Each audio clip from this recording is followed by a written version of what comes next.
Shelley? Hard time to see the light.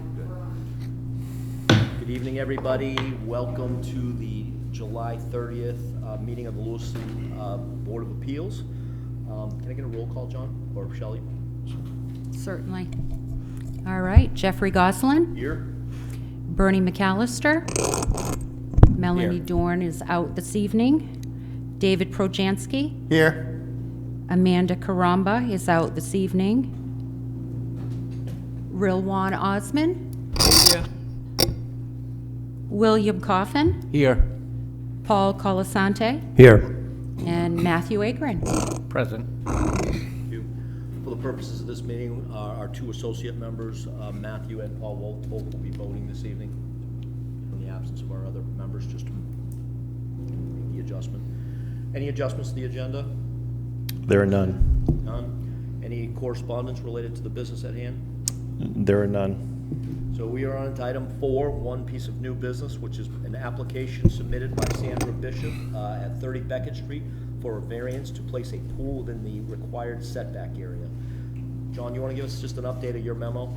Absolutely. Your memo, Craig's memo. Craig's memo. Thank you, Mr. Chair, and welcome, board members. The city has received a petition for an appeal submitted by Sandra Bishop of 30 Beckett Street for a variance. Specifically, the request is for the board to grant a variance from the dimensional space and bulk standards in order to reduce the minimum required setback for an existing above-ground pool to 0 feet from the property line. This will allow for the existing above-ground pool to remain in its current location. The property is located in the Neighborhood Conservation A zoning district, and the swimming pools are allowed upon receipt of a permit, provided that all setback requirements and performance standards are met. A little background: in June of 2023, the property was issued a permit to place an above-ground swimming pool. The site plan attached to the permit application indicated that the pool would be located 20 feet from the property line facing Huckins Street. This requirement appeared to be based on the 20-foot requirement of Article 11 district regulations instead of the 25-foot requirement of Article 12 performance standards. And it may have been an oversight by the reviewing code officer at the time. In April of 2025, a code officer visited the property as part of for a review of a new application for a pool deck. And during that time, the CEO noticed that the swimming pool had been placed incorrectly. A notice of violation was then issued for the property. The current standard in Appendix A of the Code of Ordinances, Article 11 District Regulations, requires that a permitted uses, including swimming pools, must be at least 20 feet from the front property lines unless there is an established uniform setback for the surrounding area. Article 12 Performance Standards, Section 6, Swimming Pool Standards, further requires that swimming pools be located a minimum of 25 feet from the front lot line. Article 5, Administration and Enforcement, Section 3, General Provisions, Sub A, Sub 5, requires that for lots on street corners, both sides facing a public street shall meet the front setback requirements. The appeal may be heard pursuant to Appendix A of the City of Lewiston Code of Ordinances, Article 7, Section 4, Sub D, and Article 9, Section 3. And just to go over the variance criteria for the board, as per Article 9, Section 3, Sub B, Sub 5 of the Zoning and Land Use Code, the Board of Appeals shall grant a variance from the dimensional space and bulk standards of the Zoning and Land Use Code when strict application of the ordinance to the petitioner and the petitioner's property would cause practical difficulty when the following conditions exist. And these are the requirements. Letter A, the need for a variance is due to the unique circumstances of the property and not the general condition of the neighborhood. B, the granting of a variance will not produce an undesirable change in the character of the neighborhood and will not unreasonably detrimentally affect the use of a market value of abutting properties. C, the practical difficulty is not the result of action taken by the petitioner or a prior owner. D, no other feasible alternative to a variance is available to the petitioner. E, the granting of a variance will not unreasonably adversely affect the natural environment. And F, the property is not located in whole or in part within shoreland areas as described in Title 38, Section 435. This language was adopted from State Law 30A, MRSA Section 4353 Sub 4, with no change in the variance criteria. So in reviewing this application, staff, we're concerned that not all of the criteria for a variance have been met, particularly criteria A, C, and D. For criterion A, it's the position of staff that the property itself is not unique. It is fully conforming with respect to the required frontage and lot size and is not unusual in comparison with the surrounding neighborhood. For criterion C, it is the position of staff that the practical difficulty is the result of an incorrect installation by a contractor who is acting on behalf of the applicant. And for criteria D, it is the position of staff that a feasible alternative would be to move the pool either at the expense of the applicant or by holding the contractor liable. As noted below, all criteria must be met for the variance to be granted. And so your memo talks about the requirements of the ordinance and state statute. There's a couple of the highlights there. You may not grant a zoning variance unless it finds all of the criteria are met, including the practical difficulty criteria. As the board addresses the ordinance requirements, it should make a motion and vote on one before moving to the next. The board can also limit the terms of any variance granted in that which is necessary to relieve the proven hardship as per Article 9, Section 6. This means the board may place additional restrictions or modify the request as deemed necessary. It should also be noted that Article 9, Section 9 specifically states that any right, including but not limited to variances, secured by action of the Board of Appeals shall expire if the work or the change involved is not begun within 6 months and substantially completed within 1 year of such action. However, the board may grant one or more extensions of time, each not to exceed 1 year, if, prior to the expiration of the applicable time, the petitioner files a written request with the board stating the reason for such requests. And so the applicant is in the audience tonight with their counsel, and so the position of staff has been made, and we're ready to proceed, sir. Thank you, Mr. Connor. The applicant, Ms. Bishop, would you like to speak on behalf of your application?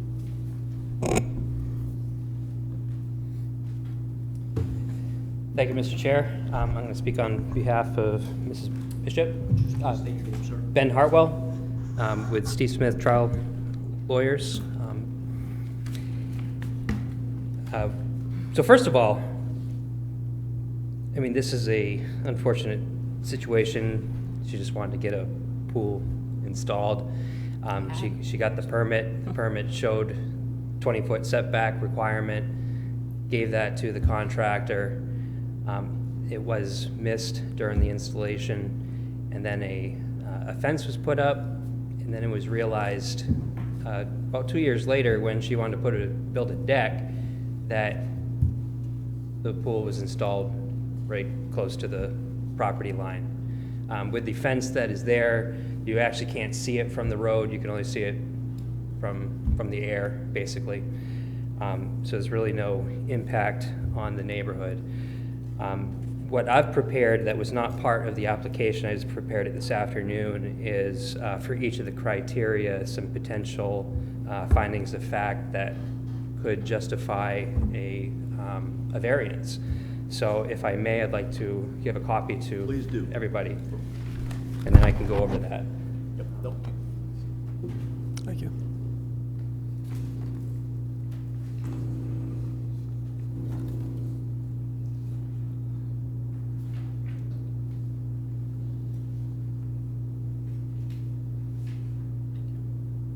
Apologize for the lack of staples. It is moving.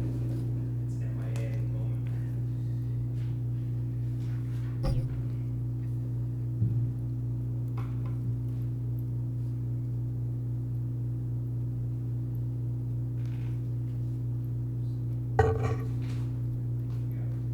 Mr. Harwell, do you have a copy for staff? Yep. Thank you so much, Ben. Appreciate it. You too. Thank you.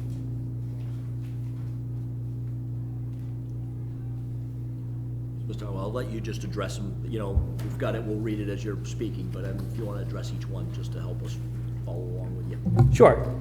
So first of all, unique circumstances of the property. This is a corner property. There wasn't a fence at the time.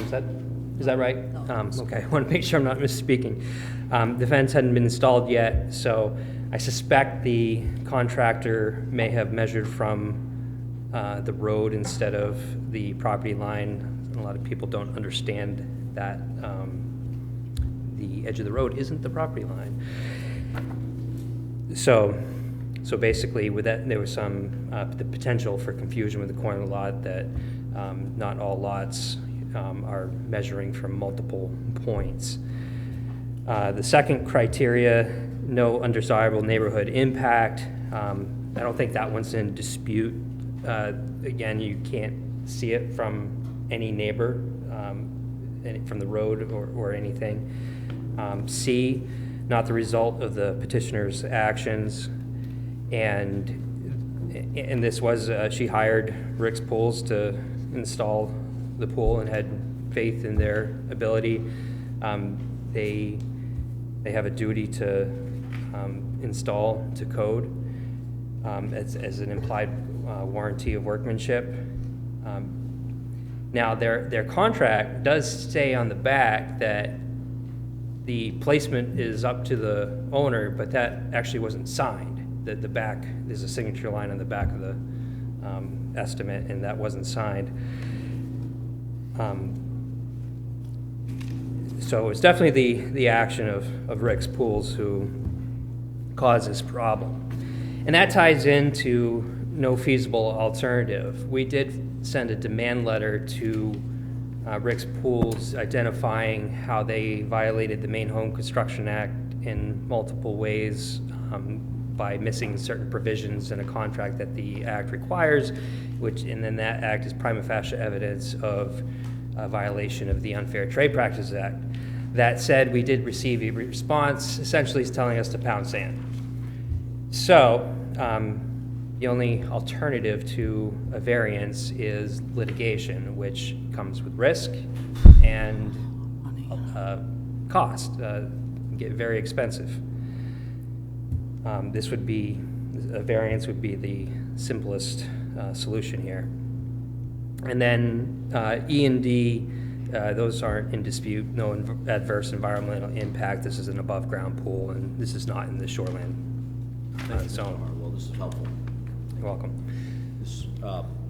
Ms. Bishop, Bishop, sorry. fine. Do you have anything else you'd like to I add? do have a couple things. For one, this pool's been there for 2 years. It has not caused, half the people in my neighborhood that I talked to didn't even know I had a pool until that letter went out. They came to my door, I'm like, what is this? I'm like, my pool. And she goes, oh, I didn't even know you had them. So that's one thing. It's been there for 2 years. It hasn't called any hardship for any of the property, my neighbors, you people to work on the roads, anything. It's waiving everything. On this where he was saying that he said I had to show the permit, I did. It says owner shall furnish building permit and necessary license to zoning variance to Rick. I did show him this. We went over this when Rick came to put the pool in. He had to see the site. So he did all his site work. First, it was his son that actually came with their crew to put the pool in. Rick wasn't there at all. Rick didn't come until like later on that week when the chemicals were being added. Besides that, to move this, I've already got $25,000 into this pool besides the heater, the electrician, the work itself. Now I've got new trees, bushes. My yard is full. There's nowhere for this pool to go. The only thing I can do now is take my pool down, and I have no reason to do that. I've had 2 good years with this pool, and I bought it to retire. And it's really stressing me out with this because it's like I was blindsided by this whole thing. Bishop, I'm going to try to address a couple of quick things. One, this is absolutely an unfortunate situation. One, for it to have even been identified by you doing the right thing and trying to apply for another permit. It's an unfortunate situation. The situation with your contractor is not a matter of this board will take up this evening. We have to address these items for the merits of these items the way they are. So I'm just going to be clear with you how we're going to have to address that. I certainly do understand your hardship, and I apologize for you having to go through that. But it's an unfortunate situation for sure. Mr. Chair, I'm sorry. Can you move your mic for the record? I'm sorry. Sorry. Thank you, sir. Is there anything else you'd like to add, Ms. Bishop? Present time. Before I let you go, I'm gonna ask if anybody on the board has any questions directly for you related to your application. Is there anyone who has a question for Ms. Bishop? Go ahead, Mr. Coffin. My biggest question is, why didn't you go back to the pool manufacturer before the water was put in the pool to move the pool? Because I didn't know the pool was not in the right place. I didn't learn about the pool being in the wrong place until I put in for the permit to the deck, which was 2 years later, when I could afford to do the deck. I had no idea that pool wasn't in the right place. How would I have known? I didn't do the But in your install. letter, you also say that was the only place level enough to put a pool. It is the level part of my lot. That's why the pool was put there, and versus on the other side where there's water in that part of my area. I couldn't put a pool there, so I had a tree put in there.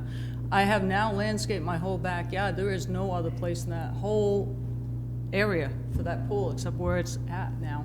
Because we did the landscaping after and all that. Now I wanted to finish it up while I had a little bit of money in the bank to put the permit, to get my deck on and finish it. Now that I'm retired, I want to enjoy my backyard. I didn't know it was not in the right place, so we would have definitely fixed this long before I needed it. But you gave the sketch to the contractor Yeah, we went over it. and went over it, and when he put the pool in basically on the back property line, I didn't know where he put it. I didn't go out there and measure it. His son came over with a crew and put it in. All I did was say thank you and pay the bill. I understand, Ms. Bishop. I understand where you're at. I mean, You know? and I know you found out about it 2 years later, based Yeah. on what I understand. Blindsided. Other questions for the applicant? Hearing none, so I'm gonna ask, my next question, is there anybody here in opposition of this request for variance from the public? I have to ask that question. Hearing none, okay? With that, I'm going to close the public portion of this, and we're gonna come back into the board to deliberate. So before I ask for a couple of questions, not a couple of questions, do we have any questions from the board to staff before? And the way we will do this, we will then make a motion that the application is complete or incomplete. And then we're going to deal with this as we're going to have an actual roll call vote on each of the 6 criteria by the board, and then that will determine whether or not it meets the criteria. Any questions of staff? Bernie? Mr. Chair, I think because we have some new members tonight, you might just want to outline the difference between a yes and a no vote. I'm gonna try and do that when I get to that portion of the motion, so, go ahead, Matthew. I only have one question. If this had been installed with the 20-foot instead of the 25-foot, would we still be here looking for a variance? Yes. It's the 10-foot, it's on the property line. Right, I just was curious because the city had approved the 20-foot gap, not the 25-foot. That's why I was questioning that part. Correct. Okay. Can I get a motion from some member of the board that the application is complete or incomplete? Mr. Chair, I'll move that the application is complete. Can I have a second? I'll second that. Seconded by Matthew. Is there anyone opposed? Hearing none, the application is deemed complete. Can I have a motion to, pursuant to Appendix A, Article 8, Section 4D, and Article 9, Section 3B, 5A through F of the Code of Ordinances of the City of Lewiston, to grant or deny a variance for 30 Beckett Street to reduce the minimum required setback from the front property line for the existing above-ground swimming pool with the following findings. While making this motion, what we are going to do is we are literally, I'm going to speak to each one of these specific criteria, and I'm going to ask you to say yay or nay. The question is yes, it has met the criteria, or no, it has not. Is everybody on the board clear of what we're going to ask? So with that, John, I'm going to ask each member, and I'm going to have you do a roll call vote for that. You can start with me if you'd like, and go from there. So for item A, we're looking for statements in fact of support of the motion. Part of this motion is with the board vote, so that we're going to have real clear limits as to what we're going to be doing here. Does it meet the first criteria, A, the need for a variance is due to the unique circumstances of the property and not to the general condition of the neighborhood? Jeffrey Goslin, No. Bernie McAllister, No. David Brzezinski, No. Rulawan Osman, No. William Coffin, No. Paul Casiante, No. Matthew Agron. No. Item B, the granting of a variance will not produce an undesirable change in the character of the neighborhood and will not unreasonably detrimentally affect the use or market of the value of abutting properties. Jeffrey Goslin, Yes. Bernie McAllister, Yes. David Brzezinski, Yes. Rulawan Osman, Yes. William Coffin, Yes.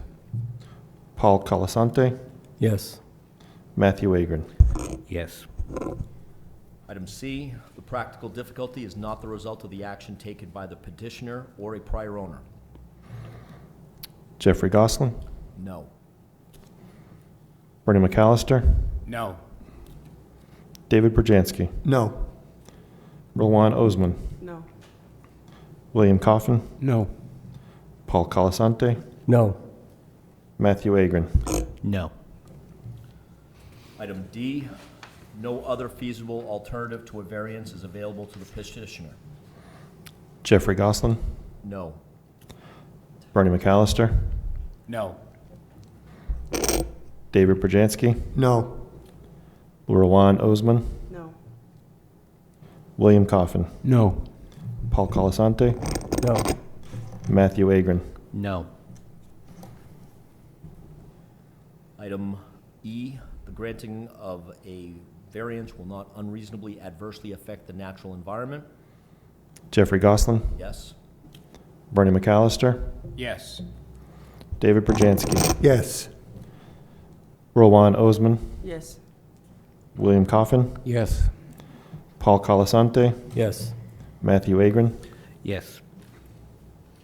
With the last item, the property is not located in whole or in part within shoreland areas as described in Title 38, Section 435. Jeffrey Goslin, Yes. Bernie McAllister, Yes. David Brzezinski, Yes. Rulawan Osman, Yes. William Coffin, Yes. Paul Calisante, Yes. Matthew Agron. Yes. Thank you. Based on the results of those individual review of each of the criteria, can I get a motion to deny a variance for 30 Beckett Street to reduce the minimum required setback from the front property line for the existing above-ground swimming pool? So moved. We have a motion from Mr. Brzezinski. Can I have a second? I'll second it. Seconded from Mr. Agron. Why don't we do a roll call vote?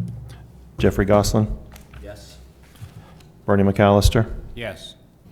David Brzezinski, Yes. Rulawan Osman, Yes. William Coffin, Yes. Paul Calisante, Yes. Matthew Agron. Yes.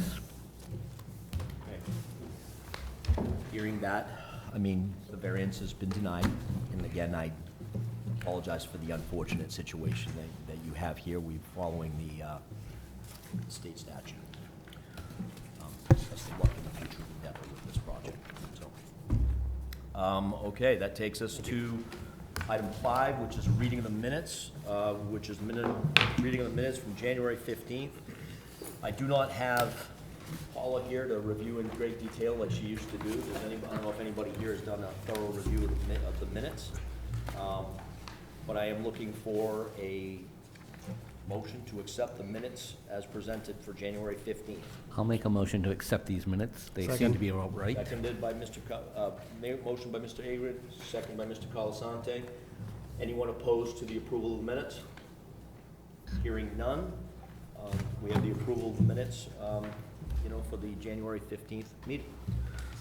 Is there any other business to bring on, to the board this evening? No, Mr. Chair. Can I have a motion to adjourn? So moved. Second. Second. Seconded by Mr. Agron. Anyone opposed? None? Done. We're done.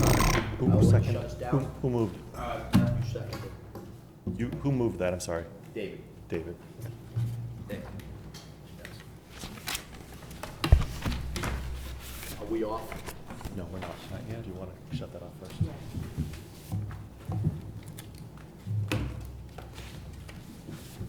Just a quick note to the board, is my understanding, that, based on a conversation I had earlier, that we do have other applications set forth for August 20th, the meeting on August 20th, so. Okay.